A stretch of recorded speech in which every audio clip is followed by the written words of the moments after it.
Grabar.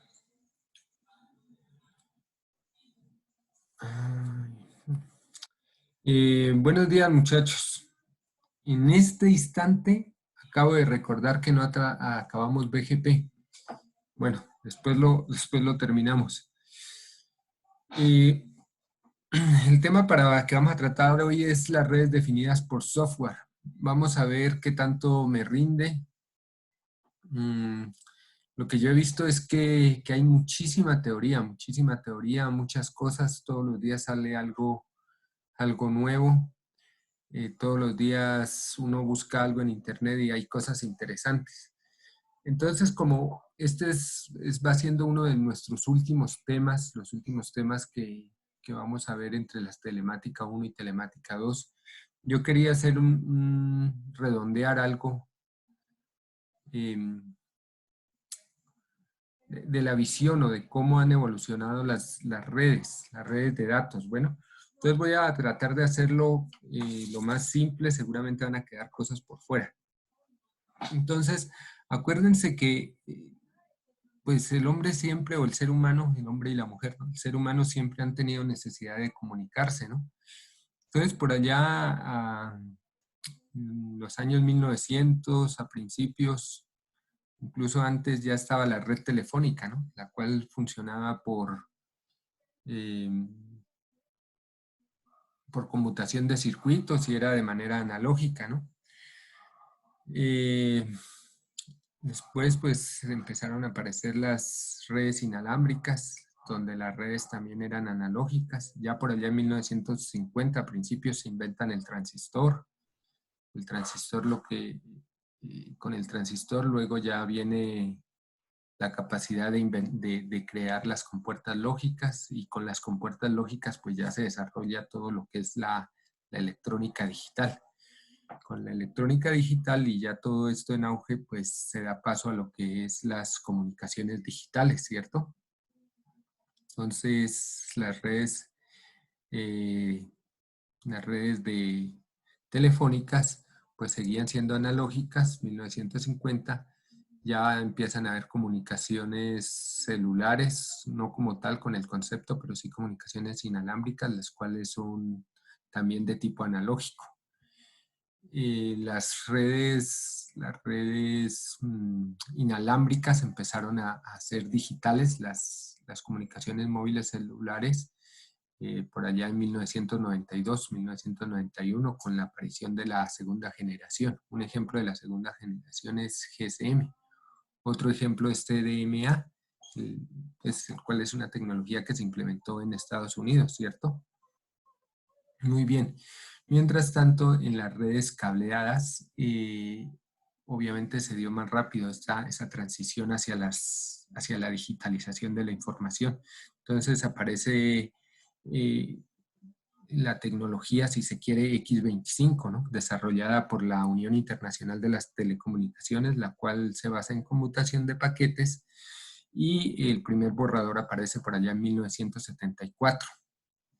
Mientras que dijimos que las inalámbricas ya como tal, un sistema comercial por allá en 1991, 1992, con la segunda generación. Colombia entró en el mundo celular en 1993. Ya todo el mundo había migrado a los sistemas digitales con GSM y CDMA, y Colombia adquirió sistemas celulares analógicos, gracias a nuestros hermosos políticos, como siempre, ¿no?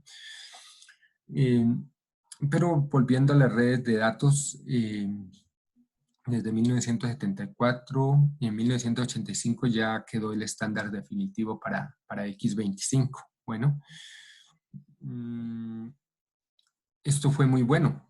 Al ser tan bueno, dijeron, vamos a meter datos también en las redes inalámbricas. Entonces hubo muchos intentos propietarios.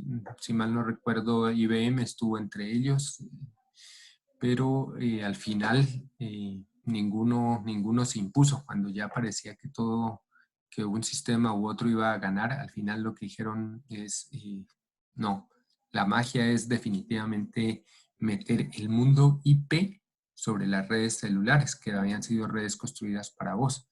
Y lo que vemos hoy es que a partir de la cuarta generación es All IP, es decir, todo es sobre IP, incluso la voz, que era por conmutación de circuitos. Y bueno, entonces teníamos X25 que había aparecido en 1974, el borrador 1985 ya estandarizado por la ITU. X25 estaba bastante bien para la época, pero se sacó una tecnología que mejoraba todas las debilidades que X25 podría tener, pues porque las redes o las necesidades seguían evolucionando. Entonces aparece el famosísimo Fran Relay, también creado por la ITU, también es de conmutación de paquetes y estamos hablando que apareció por allá en 1988. Según la ITU, las velocidades que Fran Relay debe soportar o hasta donde se estandarizó es hasta un E1, o sea, 2 megabits por segundo, es decir, 30 canales de voz más otros dos, uno de señalización y de control. ¿Qué es lo bueno de Fran Relay? Lo bueno de Fran Relay es que crea circuitos virtuales, ¿cierto? Aunque X25 también, pero digamos que Fran Relay lo hace de manera mejor. Sin embargo, a pesar de todo, lo bueno de Fran Relay es que no garantiza la entrega de datos. Eso nos hace recordar al protocolo UDP, aunque nada tiene que ver con esto, pero él no garantiza la entrega de datos, él simplemente crea los circuitos virtuales. Y bueno, un E1, ¿no? Un E1 1988. Yo recuerdo hasta el año 2001, los sistemas de videoconferencia se hacían por Fran Relay, donde, por ejemplo, Telecom ofrecía sus instalaciones para hacer videoconferencia. Entonces, otra empresa cualquiera solicitaba de 9 a 10 de la mañana para hacer una videoconferencia con España. Entonces, los funcionarios de tal empresa se desplazaban hasta las instalaciones de Telecom y sostenían la videoconferencia, donde necesitábamos, por darles un número exagerado, 500 kilobits por segundo, ¿no? En realidad eran menos el ancho de banda que se les ofrecía y con eso ya estaba. Pero la desventaja es que no garantiza la entrega de datos, el tamaño de las tramas es variable. Bueno, entonces todo esto estaba muy bien. Ya les dije 1988, sin embargo les dije que hasta el 2001 se seguía utilizando y sin embargo en clase les he dicho que hoy por hoy se sigue utilizando porque es que yo no puedo coger los equipos de Fran Relay y tirarlos al río Magdalena. Y hay empresas que han apostado mucho al desarrollo y a mejoras sobre esto, incluso aumentando sus velocidades. Pero a nivel estándar, la ITU siguió avanzando, entonces creó ATM, ¿cierto? ATM por allá inició en 1991 y digamos que estuvo lista en 1992. ATM en realidad se aprovechó o tomó las ventajas de REDSI, la Red Digital de Servicios Integrados, que lo que permitía era que, esa red lo que permitía era que a través de la red telefónica, por la cual se hacían llamadas analógicas, permitir que se enviara información de manera digital, digitalizando las centrales. Entonces ATM tomó en cuenta esa idea y dijo, esto está muy bueno, voy a tomar en cuenta lo de las anteriores tecnologías y voy a crear mi tecnología ATM, modo de transmisión asíncrono, capa 2 de la torre OSI. ATM es una sigla que lastimosamente en Google, si la buscan, les va a aparecer cajeros automáticos. Esto es una lástima y es una lástima y peor que va a quedar grabado en este video. Cuando vamos a estudiar sobre ATM hay que saber escoger las fuentes. Muchachos, he encontrado publicaciones de ATM en revistas indexadas por Colciencias, en revistas latinoamericanas, en revistas indexadas, en otras bases de datos donde empiezan a hablar de ATM como los cajeros automáticos, es decir, muestran que las redes evolucionaron de Fran Relay y luego evolucionaron hacia unas redes de cajeros automáticos. Fatal. O sea, ingenieros fatales y tenían que ser latinoamericanos, pues ¿Sí me entienden? O sea, confunden lo que es la red ATM, la red de cajeros con la tecnología ATM y a la hora de escribir un artículo, luego unos evaluadores lo aprueban y luego la revista lo publica cuando lo que están intentando es hablarnos de las tecnologías, de sus tramas y de su evolución, terminan hablando de una red de cajeros automáticos. Eso es triste.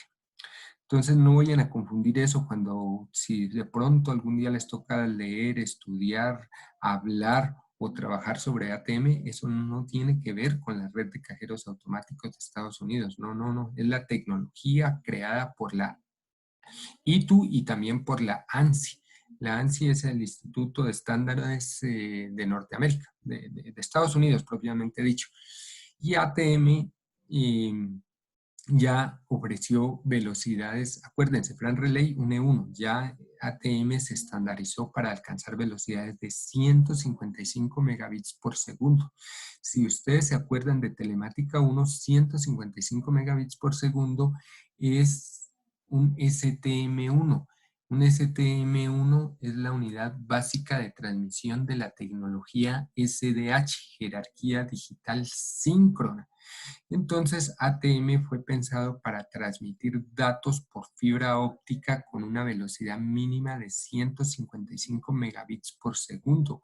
Esto es una maravilla. ¿Por qué? Porque estamos hablando de redes WAN.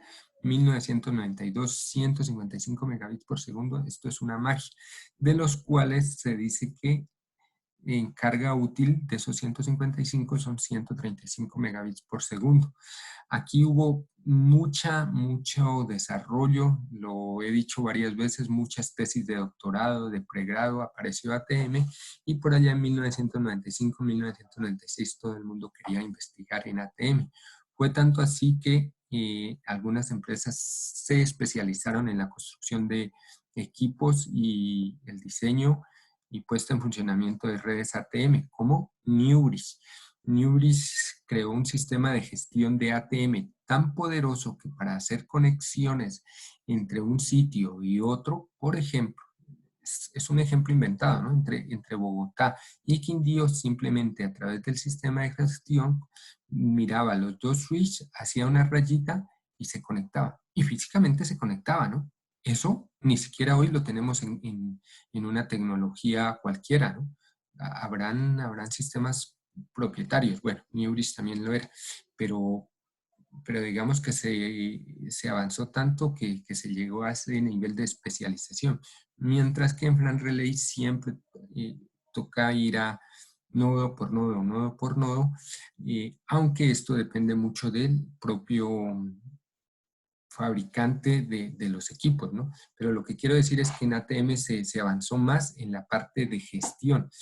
¿Qué es lo bueno de ATM? Lo bueno de ATM es que es una tecnología orientada a la conexión. Al ser orientada a la conexión es capaz de ofrecernos calidad de servicio. Bueno, esto estuvo muy bien. Sin embargo, no, sin embargo, una de las desventajas de ATM es que es costoso. Y les dije que 1992, ¿no? Por esa misma época, acuérdense que explotaron o empezó no explotaron, pero sí empezó a tener un gran auge las .com, o mejor dicho de otra manera, eh, lo, el servicio web, ¿cierto? Al servicio web crecer, crecer y crecer, se dieron cuenta que ATM llegaba hasta la capa 2 y lo que necesitábamos es manejar la capa 3, es decir, toda la parte de IP, ¿cierto? ATM nunca fue diseñado para esto. Muy bien. Entonces muchas empresas, entre ellas Colombia Telecomunicaciones a nivel de Colombia, o sea, Telecom, distribuyó o construyó una red ATM grandísima. En el 2001 tenía una red grandísima de ATM. Es decir, nosotros siempre vamos atrás, ¿no? Cuando ya tocaba mirar hacia otro lado, nosotros apenas estábamos implementando ATM. Al estar implementando ATM, teníamos una red ATM tan grande, tan poderosa, vacía. Entonces, ¿cuál era el trabajo de muchos funcionarios de Telecom? Salir a vender la red ATM, es decir, ofrecerle a las grandes empresas la red ATM para que conectaran sus sedes, es decir, No estoy hablando de internet, estoy hablando de conexiones, ¿cómo se llamará eso? A ver, alguien me está ayudando ahí. Corporativas, ¿no? Vamos a ver qué dice ahí. Chat. Profe, estamos en la primera diapositiva todavía, ¿cierto? Sí, Wilson, estamos haciendo un recuento de telemática 1, telemática 2, desde un punto de vista muy alto para que vean ustedes cómo han evolucionado estas redes. Entonces, ya les decía que por allí ya explotaron el mundo web. Ah, bueno, profe, listo. Entonces, mm, ya empezó a coger fuerza la gran tecnología que estudiamos bastante en Telemática 1, que es Ethernet.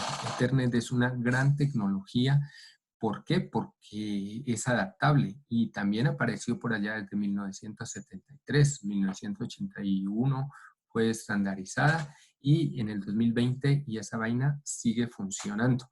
¿Cuál es la ventaja de Ethernet? Que es económica. ¿Cuál es la ventaja de Ethernet? Que se puede llevar hasta el equipo final del usuario. Es decir, nosotros en nuestro computador podemos tener una tarjeta ATM, mientras que un conmutador, una tarjeta Ethernet, no sé qué dije, podemos tener hasta en nuestro computador una tarjeta Ethernet, mientras que en nuestro computador no tenemos una tarjeta ATM, es decir, Ethernet es mucho más económica.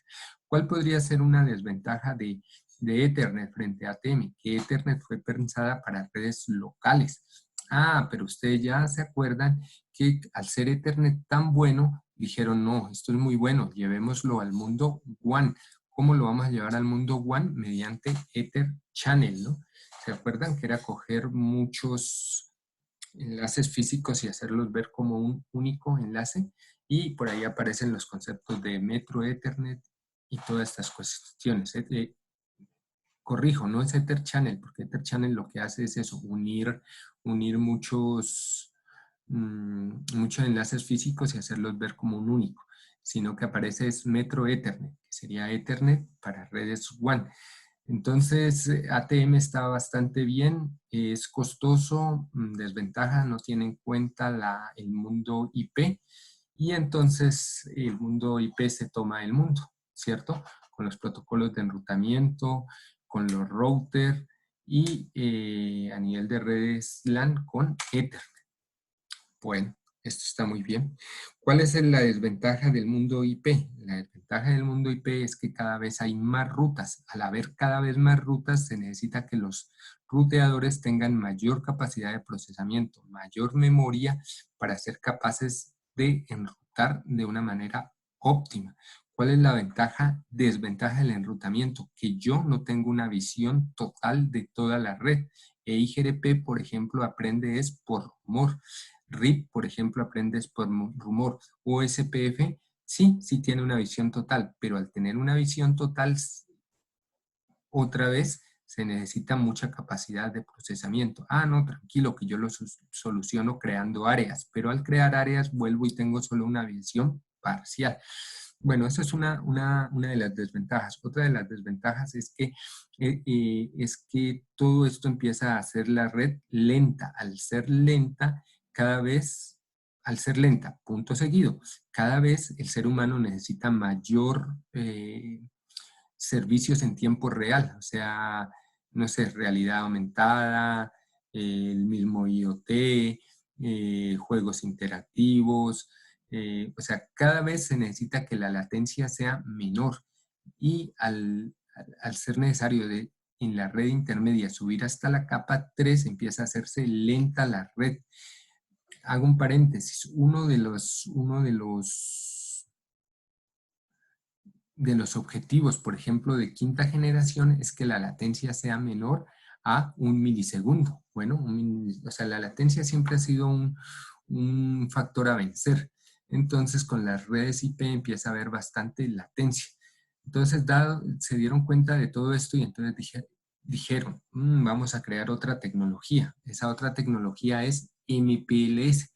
MPLS realmente no sé desde cuándo la empezaron a pensar, pero digamos que apareció en el 2001. MPLS, ¿cierto? Pero MPLS,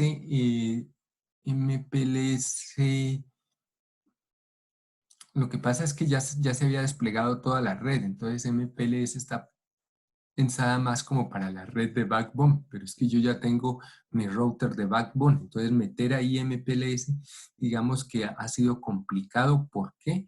Porque la red ya estaba desplegada. Bueno, pero MPLS es una gran tecnología.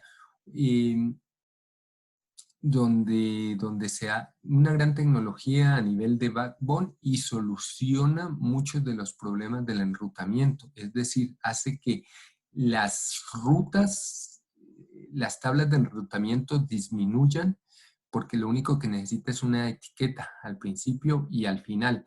Hace que sea más rápido. MPLS reemplaza a Frame Relay y ATM. MPLS une esto está dicho de una mejor forma según Wilmar Campo. Une las ventajas de la capa 2 y de la capa 3. ¿Qué es lo que siempre leemos o nos cuentan? MPLS es una tecnología de capa 2.5. No está ni en la 2 ni en la 3. Entonces yo lo que digo es MPLS une lo mejor de dos mundos. El mundo de la capa 2 y el mundo de la capa 3. ¿Cómo? Mediante etiquetas. Otra cosa a tener en cuenta que a mí me parece bastante importante. Recuerden, X25, ITU, la Unión Internacional de Telecomunicaciones. RAN Relay, la ITU. ATM, la ITU y la ANSI. Mientras que MPLS fue por la IETF, construido por la IETF. ¿Qué es la IETF? Es la Fuerza de Tareas de Desarrollo de Internet, ¿no? O sea, MPLS proviene del mundo Internet. Ofrece mayor rendimiento, mayor eficiencia, menor costo, ofrece circuitos virtuales, permite introducir calidad de servicio en redes IP, permite o trabaja con VPN, redes virtuales privadas, ofrece ingeniería de tráfico, ofrece calidad de servicio. Entonces MPLS es una maravilla, pero no tenemos que perder de vista que MPLS está muy pensada para el backbone de las redes, para la columna vertebral, para esas grandes tuberías donde convergen las demás, ¿no? Para llevar información entre grandes áreas. Bueno, MPLS. Muy bien, esa es la evolución de las redes. La evolución de las redes que deberíamos tener claro después de pasar telemática 1, telemática 2, porque nosotros nos concentramos en los detalles, pero esa es la visión. Todo esto es digamos que todo esto es como ha evolucionado las redes. Sin embargo, tienen una característica, que estas redes han sido pensadas como tal. Es decir, estas redes no han sido pensadas en los servicios. Dicho de otra manera, cada nuevo servicio, cada nueva cosa que el ser humano se invente, tiene que adaptarse a estas redes, ¿cierto? Las redes no se adaptan a los servicios tienen que adaptarse a estas redes. Estas redes, con el paso del tiempo, abro comillas, se osifican. Osificarse es como sulfatarse, pues, como quedar estáticas, ¿sí me entienden? Es como que no son flexibles y no se adaptan. Bueno, ¿cómo nos dice eso? No nos ha dicho que Ethernet, es que Ethernet es escalable, pero no es esa flexibilidad, porque es lo que es, ¿cierto? Entonces, sigo, muchachos, seguimos en la primera diapositiva, muchachos, pero incluso me gusta más así. Entonces, otros visionarios, unos visionarios por allá, digamos en principios de los años 90, dijeron, no, esto no debe ser así. Lo que tenemos que hacer es permitir que los servicios, que la red se adapte a los servicios, no los servicios a la red. Y entonces intentaron hacer redes programables. Para eso eh, metían pedazos de códigos en las tramas, en los paquetes, en los datos, para que hicieran lo que el usuario final quisiera obtener como resultado. Esas son las redes programables. Y esto se planteó hacer desde un maravilloso lenguaje conocido por ustedes llamado Java, por Java, ¿no? Hecho desde Java. Y esto tuvo un gran boom. ¿Un gran boom entre quién? Entre los que pensaron, entre los que creyeron y un puñado de investigadores. A nivel de estandarización, a nivel de fabricantes, esto no tuvo ninguna acogida, porque dijeron, entonces la ama de casa va a tener que saber programar en Java, ¿no? Y entonces no les compraron la idea. Esto no fue comprado. En 1990, en la década de los 90, estando X25, Fran Relay, ya apareció Ethernet, ATM, entonces dijeron, no, esto es insostenible, tenemos que tener sistemas de gestión para nuestras redes, Entonces ahí apareció la red TMN, que nunca se las he nombrado. Esa nunca se las he nombrado y creo que ya estoy olvidando la sigla. TMN, Red de Gestión de Telecomunicaciones. Bueno, la red TMN nos decía que la gestión debería hacerse piramidal, de abajo hacia arriba, empezando por los elementos y terminando en los elementos de red, luego por la red, luego por los servicios, hasta llegar a los negocios. Bueno, este enfoque duró todos los años 90, toda la década de los 90. En la década de los 2000 dijeron, no, espérate, vamos a hacer la gestión mediante las 5 funcionalidades que les nombro en telemática 1 y que se las pregunto, las FCAPS, la gestión de fallas, configuración, contabilidad, desempeño y seguridad. Vamos a hacer la gestión de esto. Y todo el mundo apoyó eso. Entonces, cada empresa, llámese Cisco, llámese Newbridge, llámese Siemens, creaba su propio sistema de gestión de redes. ¿Para qué? Pues para gestionar sus redes. Entonces, el mundo se dio cuenta que lo que nos estábamos llenando era de sistemas de gestión de red. ¿Para qué? Pues para gestionar MPLS. ¿MPLS de cualquiera? No, MPLS de Newbridge. No, MPLS de Nortel. No, MPLS de NEC, ¿vale? O sea, cada uno gestionaba su propia red. Entonces, ya por allá en el 2000, ¿qué será? A principios del 2000, 2001, 2002, 2003, otros genios dijeron, no, lo que necesitamos es un sistema de gestión para cualquier tipo de red. Y lo crearon. ¿Y qué aparecieron? Muchas empresas que creaban su propio sistema de gestión para todas las redes. ¿Vale? Entonces tenemos un mundo de sistemas de gestión de red. Luego aparecieron sistemas de gestión de red que integraban los integradores de sistemas de gestión de redes. Entonces eso siempre fue la selva. ¿Y cuál es la base de los sistemas de gestión? ¿O cuál era la base? La base era el protocolo SNMP, Protocolo Simple de Gestión de Red. ¿Cuál es la debilidad de SNMP? Eso tampoco creo que se los haya dicho. La debilidad de SNMP es que no es bueno configurando. No es bueno configurando. Es bueno haciendo muchas cosas, pero configurando no. Es decir, yo estoy en Bogotá y quiero configurar algo en Pasto, seguramente no lo voy a poder hacer. Entonces me va a tocar viajar a Pasto, llamar al operador de Pasto y hacerlo. Entonces no es bueno configurando. Pero bajo ese protocolo se desarrollaban o se desarrollaron las aplicaciones de gestión. Bueno, entonces, no sé quién se inventó otro protocolo llamado NetConf. NetConf, N-E-T, Net de Network, Conf de configuración. Es un protocolo que permite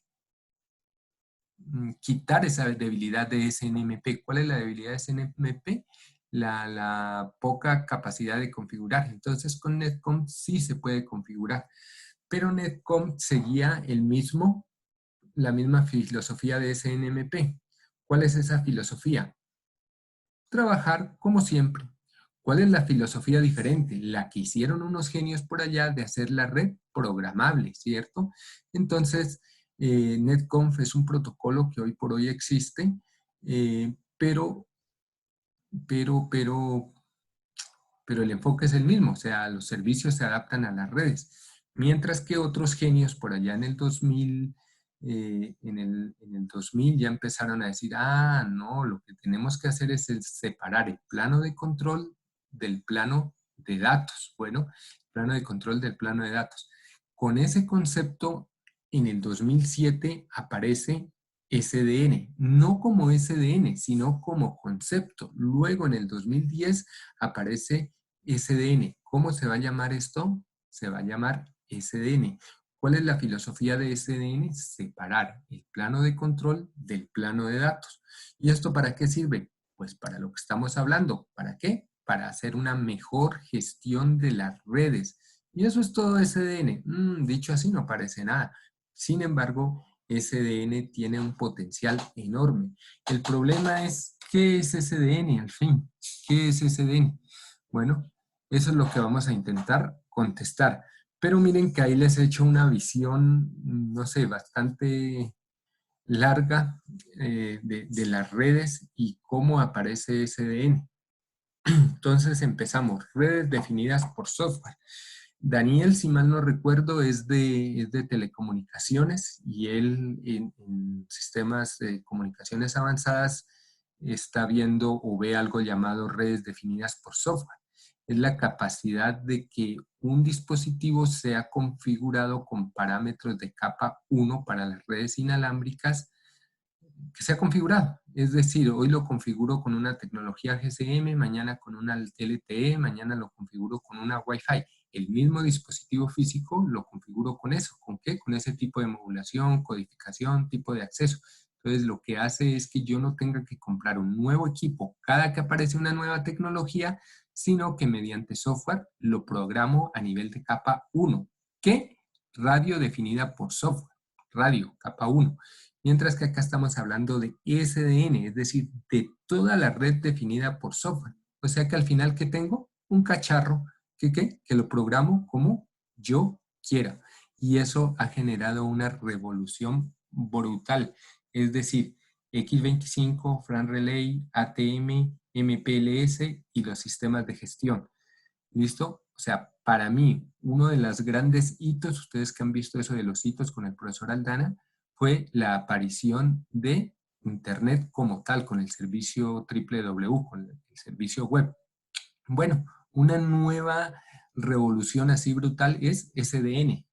No es ATM, no es Ethernet, no es MPLS, que ya es una genialidad. No, es SDN. SDN es lo que espera revolucionar el mundo. Bueno, ya vimos la primera diapositiva, muchachos, son 126. Listo, esto es un poco de lo que les he hablado. Al principio había un tipo de red para cada servicio, ¿cierto? La red de radio, la red de telefonía móvil, las redes de datos, y luego todo eso se intentó integrar en lo que es la NGN. Eso ustedes lo estudian con la profesora Aura María, ¿no? Redes de nueva generación, ¿no? Redes de NGN, redes de nueva generación. La profe Aura María entró a la Uniquindío presentando una disertación sobre NGN. Yo por eso sé que ella da eso, ¿no? De NGN, el protocolo Megaco, bueno, ahí aparece el protocolo, el SIP, todo eso.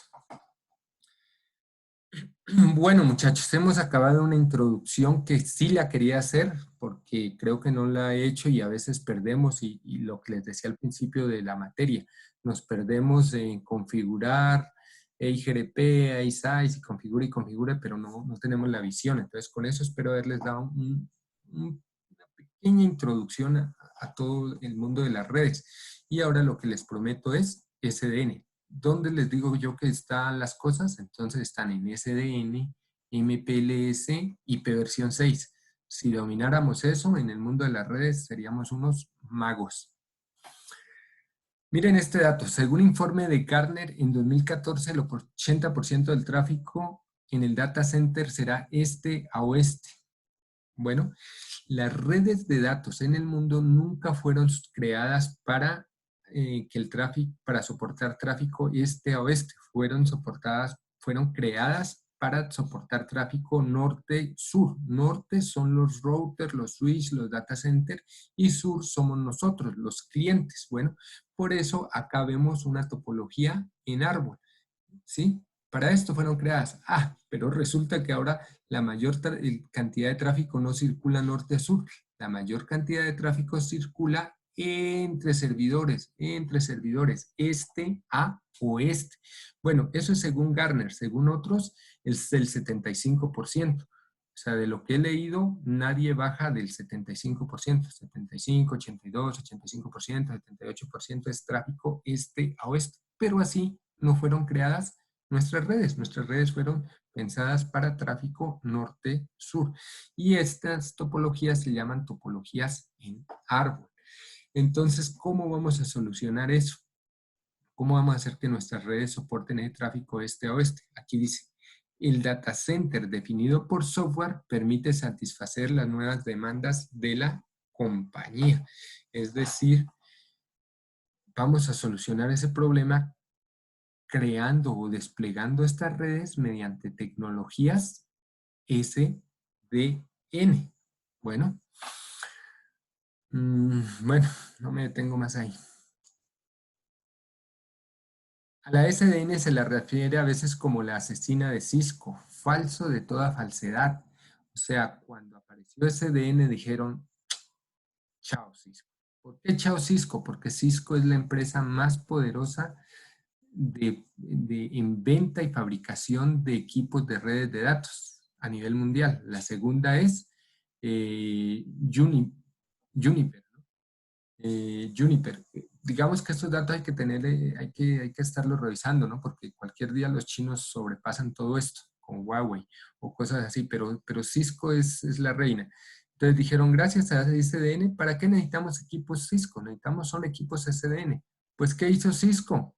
Creó su propia SDN. Yo vendo equipos SDN, cómprenme a mí. Yo soy muy bueno fabricando equipos. Ahora también fabrico equipos SDN. Y con eso no voy a morir. Claro, los de Cisco no se iban a dejar sacar del mercado. Listo, muchachos. Queda un minuto. Esperemos que termine la sesión y seguimos. Bueno, voy a terminar y a ver, finalizar reunión. Ya les mando el nuevo enlace.